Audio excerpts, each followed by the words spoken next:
Dans la nuit madrilène, les supporters espagnols exultent. C'est seulement la deuxième fois de son histoire que la Roja atteint les demi-finales de la Coupe du Monde. L'Espagne a montré sa supériorité face aux Belges dans une rencontre qui est restée longtemps accrochée. Après l'ouverture du score, signée du joueur du PSG Fabian Ruiz, la Belgique n'abdique pas et égalise grâce à Charles de Cattelard, juste avant la mi-temps. En seconde période, les Espagnols multiplient leurs offensives quand vient l'un des tournants de la rencontre, la sortie sur blessure du gardien belge Thibaut Courtois, en larmes au moment de rejoindre le banc de touche. Un coup dur pour les Diables Rouges. Son remplaçant relâche un ballon sur une frappe lointaine à la 88e minute de jeu, une erreur fatale qui permet à Mikel Merino d'offrir la victoire à l'Espagne.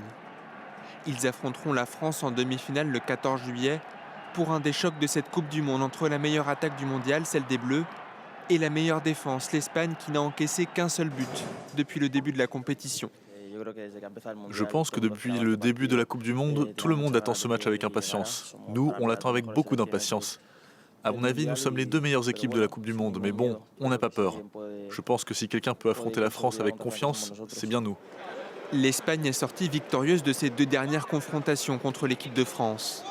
En demi-finale de l'Euro 2024 avec une victoire 2-1, puis l'an dernier lors de la demi-finale de la Ligue des Nations qui s'était soldée sur un spectaculaire 5-4.